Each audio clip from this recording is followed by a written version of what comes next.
یو تبلیغی ملګری واقعه بیانوله وای موږ په هندوستان کې په یو علاقه کې تشکیلو موږ د خپل تبلیغی اعمالو کې هغې سره زما عزتمندو موږ خپل تړون ساته جوړ ساته خپل تبلیغی اعمالو کې مصروف وو چې په دې کې سرکسان د محلې راغه او موږ ته وایي یاره جي زموږ په کور کې لوی پریشانی ده زموږ په کور کې ډېر لوی غم دی زموږ په کور کې مړی شوی دی او هغه مړي سره څه ناشنا ناشنا کارونه کېږي او د الله د رضا دپاره لږ زموږ کور ته تاسو راشئ دینداره خلک یې د الله په لاره کې راوتي الله به زموږ په حال باندې رحم وکړي زما محترمو دا تبلیغ والا ملګري فرمایي موږ د هغه خلکو کور ته لاړو چې دا څه خفګان دی څه پریشانی ده څه تکلیف او مصیبت دی چې کته یوه ښځه هغه زما عزتمندو د یوې ښځې لاش پروت دی د یو مړي لاش پروت دی او د هغه مړي نه ګیر چاپیره ښي طرف ته ګس طرف ته زما عزتمندو دغه زنځې راجمع شوي دي او هغه زنځې دومره خطرناکې چهرې وي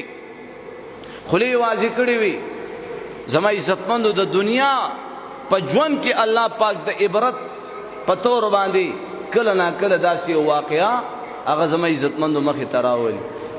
هغه وین زنځې زما عزتمندو د دې زنانه نه ګیر چاپیره خولې واضح کړې دي دا تبلیغ والا فرمایي چې هغه زنځې په کتلو سره زموږ زړونه ویرېدل په بدنونو باندې یخته ودرېدل چې دا کم منظر وینو دا څه شی شروع دی دا څه زما عزتمندو د کور زنانه وای موږ چې کله هغه منظر وکتو چې دا دومره خطرناکې زنځې په ژوند کې پیل ځل او د دې زنانه نه ښي طرف ته ګس طرف ته راجمع شوي دي خولې واضح کړي دي څوک هغې ته نږدې نشي ورتلی د کور خلک په یو کمره کې راجمع شوي د یرې د لاسه بهر ته نشي راوتی خلک جاړي بار بار دي تبلیغ والاو ته درخواست کوي یاره جي څه دم درود وکوئ څه پې ورچوف کوئ چې د دې عذاب نه دا مړی هم خلاص شي موږ هم خلاص شو ځکه دله به غسل هم ورکول غواړي دا به خښول هم غواړي او چې دا زنځې د دې نه ګیر چاپېره تاوې راتاوې ولاړي مونږ خو دې ته ګوتې هم نشو لګول لوی غم دی زما محترم و تبلیغ والا هم یو سیټ ته کېناسته ذکر اذکار استغفار د بخښنې سوالونه دعاګانې جړه فریادې شروع کو چې یا الله لږ ساعت دپاره خیر دی د دې نه چې کم دی د عذاب لرې کا چې موږ دا مړی چې کم دی یا الله دته غسل ورکو د دې کفن دفن وکړو لږ ساعت دپاره یا الله هغې دعا کوله زما محترمو په دې وخت کې الله جل جلاله هغه زنځې د هغې نه ایسته روانې کړلې هغه ټولې زنځې لاړې یو دیوال یو سیټ ته ودرېدلې دا تبلیغ والا حکم جاری کو تاسو فوراً دا خپل مړی ولمبوئ دله غسل ورکئ فوراً د دې کفن دفن وکړو زما عزتمندو به هر حال په هغې جنازه وکړه او یې وړه او زما عزتمندو په یو قبر کې خښه کړه خو چې کله یې خښوله چې ویې کتل هغه زنځې هلته په قبر کې هم ولاړې وي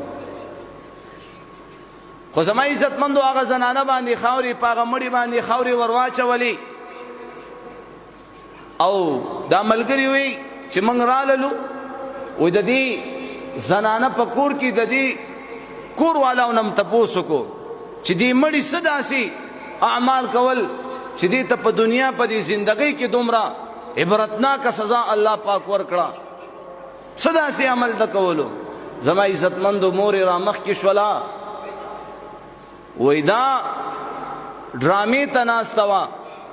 ډرامې ته به ناسته وه ما به ورته ویلې چې لورې اذان شروع دی